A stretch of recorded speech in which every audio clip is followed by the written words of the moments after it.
Grana Weep Nitty Bong, and welcome back to my channel where we talk about all things Transformers and Transformers action figure related. Today we've got a first for my channel. We're going to look at the Flame Toys model kit, and now this is something I actually wasn't sure if I was ever going to review on my channel, because my view is a non-transforming Transformer still a Transformer?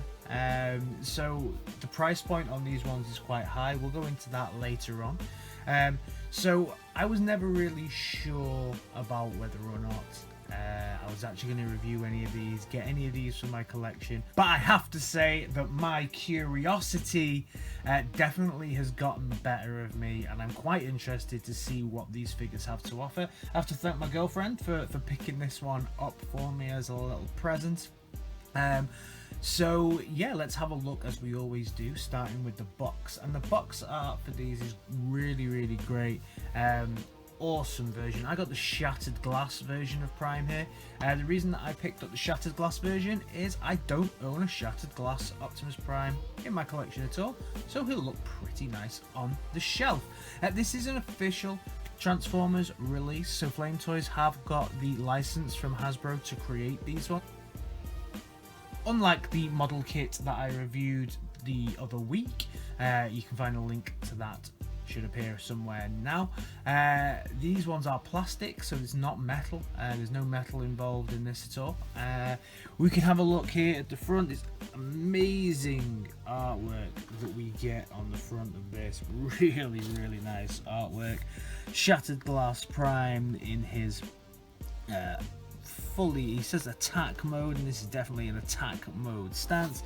With the Flame Toys logo, we get another logo here for Fury model. Then Transformers Authentic, so now what is on most of the Transformers things. Then at the top we get Transformers, Shattered Glass, Optimus Prime. On the side we get nothing. On the bottom we get Transformers, Shattered Glass, Optimus Prime, and then on the side we get a kind of smaller version of the front with the Flame, the Furial, and the Optimus Prime kind of in his attack stance there. And then on the back, of course, we get lovely product shots. We see Prime here. It says here, good articulation with over 40 posable joints. Any pose can be set easily, so I'm looking forward to seeing how articulated this guy is. See, there's the contents. There is the kind of stylized version of the Shattered Glass Prime, and then we get some nice little picture of him with his eye lighting up there. I don't believe that this version lights up at all. So let's have a look at the contents of the inside of the box. So the box, just come on, you can do it. You can do it. We can get it out. Oh, and there we go. Take the lid off. So inside the box we get some new instructions. Glad to see that we have the instructions, and I think we also get, whip this bad boy open here. So this is an unboxing as well. I've obviously not opened up this at all as yet.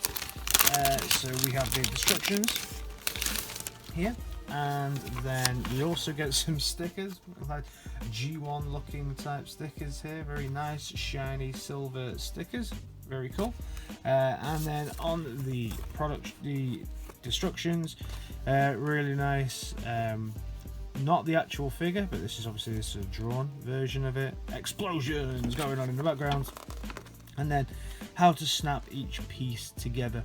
From what I can see, these pieces all snap together. There is no glue involved in this as far as I'm aware, so it's a snap together model.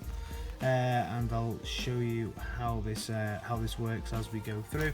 And then as we look at this, we can see that everything else is just the model parts. They're all on the little spools, and then we get them out of the packets, and we can do the model kit as we go through. So that's everything that's kind of exciting in the box, and let's move on to making the model. Moving away from my studio upstairs, I've come downstairs into my living room just to be able to actually create this model. And I just wanted to show you how it kind of fits together and some of the moulded detail that you see as you go through it. The first piece that I've seen that's quite interesting is this little chest piece here. You can just see they've kind of moulded a matrix into the background of it, which is cool. As far as I can see, I don't think there's a way that you're going to be able to see this again once the model is created. But I think that's pretty cool. They put that little bit of detail in there. Also, as far as I'm aware, so far I've not had to use any glue with this from what I can see. But here's the chest piece. The other chest piece just all fits together. So everything just kind of slides together nicely. So that starts to form the chest piece that you can see here. Then we start to form some of the articulation. So this piece was pushed into here like this. So if I get these pieces here, you can see how it all kind of starts to go together. So you just push the connecting pieces together like so. One hole goes into the other piece, and then once it's all together, you've got the articulation joint, and then you just push these into the back, into the slats at the top. Another piece here like so, and then this piece here just falls into the back there. So you've got you can see that these will probably be where the arms are, and you can see that these will just stay in there once the back piece is on and form some articulation, which is pretty cool. So no glue, all just pushes together really nicely. Now you can see that I've actually created the full chest piece, and you can see how the articulation works. It all just sits in there. So the top of the arms just articulate like so. Again, no glue used. I suppose you could glue parts of it together if you wanted to. Like the chest piece here, just be very careful that absolutely nothing leaked to stop the articulation. So I've now assembled the body, the hips, and the bit below the hips as well, that will all fit together, and then the actual hip joints themselves with the little bits of articulation that are kind of inside here as well. So that's all together. I'm about to assemble the head, so I thought it might be cool to actually do that together. So you get the eyes. First of all, you can look at the little head sculpt here. Pretty nice little head sculpt there. The eyes themselves are just going to go in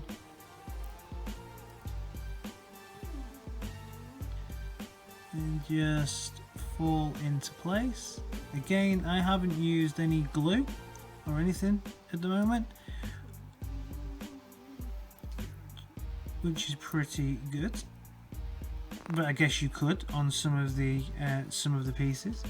Then after you've put the eyes in, the face piece then just pushes into the back here like so. So you get the first start of the old head sculpt here. Then you get like the ear pieces, and they just attach onto the side. Something you do have to watch is make sure that all of the burrs, you don't get too many burrs on this. If you get too many burrs, then some of the pieces won't go on correctly. So you just need to make sure that you don't get any burrs and everything's really clean when you're taking it off the spool. So you just take one side piece and just slide it in like so. Get the other side piece, and then that slides in there. So you've got his classic blue alongside his silver grill there. Then you've got these ear pieces that should just slot in here at the sides, and then take the other piece, and then that just clips in at the side as well. So you can see the head is definitely starting to take shape, and we then stick the top of his Swede on, so that just fits in and all just pegs in together. And then this last piece here, if you can keep hold of it, just slots into the front, and there's the head for the head sculpt there. Really nice. And there's also stickers to put on But as I always say on this, I'm not very good at putting stickers on, so they certainly won't get put on camera, and probably I won't do that. So I'm just about to put the arms together now. So you start with the shoulder piece here that I've had to connect all up together. Then once you've connected that piece together, all you'll do is you'll fit that peg into there, which fits in quite snugly there. And then you get a choice of hands. So you have this closed hand that you can put in, but not into this one. You can put this closed hand in. This would be the right hand for this. So you put the hand in there if you want. Or we have this hand here that comes in pieces, and you have to put this together. This is his weapon hand, so that you can hold weapons, so you have to put them in. So all you do for this, I'm probably going to have this as a weapon hand, so I would just pop this in there like so, and then I'll be able to pop the weapon and then attach this piece here, and then that will create the hand like so. A bit of a shame at this point, I guess, that he doesn't have articulated hands, but you do get a choice of hands. Boom! All done. I'm back in the studio upstairs. We've now finished the model kit itself. And first of all, we'll take a look at the figure, and then I'll speak a little bit about what the actual process of making this guy was like. So, first of all, the figure itself is pretty damn detailed. You get nice stickers with it, as I showed you at the beginning. The stickers were a little bit of a challenge to put on, I'll be honest, but if we have a quick look at the head sculpt, I know we looked at it before, but on the finished article you can see with the stickers and everything, it looks very, very good. Very, very premium. Really nice looking figure. If I bring it around, you can see the eyes and everything. Really nice. We then have, because this is the shattered glass, so this is like an evil version of Prime, more of a Decepticon styling. We get the purple and blacks everywhere. Really, really nice as we go through. Plenty of molded detail within this figure as we go through it. Classic Prime looking legs and feet here with multiple wheels all over the side. And then we have this kind of stylized thinner frame in the middle. If we come around the back, obviously they can do a really great job with this because there's no transformation, so this figure does look really good. Quite an arch in back though, but all in all, looks wise, this figure looks absolutely fantastic from afar. Really happy with how the finished article of this. I think he looks really, really good. Then we move on to the articulation, and this is heavily articulated. So starting off at the head. So at the head you get a full 360 on the head. You get some up and down, and you also get some like, you can do a little bit of chicken movement, so you get some neck. Then you get some top torso crunch, and some middle torso crunch as well, and then you also get some twist and side to side action. So you've got 3 parts of articulation here at the back, the front. At the back here, it's all kind of held together by this piece here that kind of moves around as you move, like his little spinal column. So really heavily articulated just here on the torso. Then we will move to the arms. You can get a full 360 on the arm, and also he has some kind of back and forward action. You get some out action. You can improve that by moving his shoulder pads up slightly, and then you can get more out of it there as well. Then you get a full arm bend and a full arm rotation. His hands also rotate sideways, and you get a little bit of hand rotation here, so you can waggle his hands around. So his arms alone are very, very, very articulated. Then you come down to his hips, legs, full range of motion there when they don't just pop off the little spool. And then the legs, a nice knee bend there, plenty of toe articulation here as well from the sides, but all in all really, really, really nice.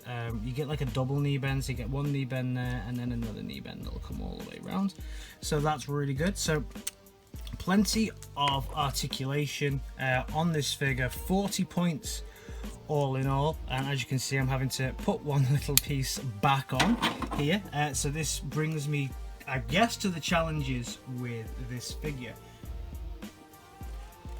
So first of all, let's talk about the challenges that we had with the building of this figure.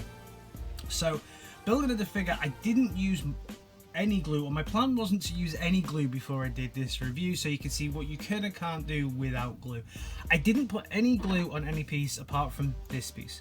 I had to glue this piece on because when I was moving this around, this kept popping off, and you'll see that, you saw when I was doing the review then, that this back piece here, this popped off quite easily. So I would say there is bits that you probably do need to glue. Going back now, I will probably glue this front pieces on, because when I move the joints around, sometimes this front piece pops off here on these, so I'll probably glue those on as well. But there's only really 1, 2, 3, maybe 4 points on this that I would glue. From an articulation point of view, he's pretty good on the articulation. My challenge is here, that this piece here at the back, when you're moving him around, tends to pop out a little bit, and then it's just a bit of a nightmare to kind of get back on. You may also want to glue this chest piece together as well. Just make sure obviously you don't damage the articulation.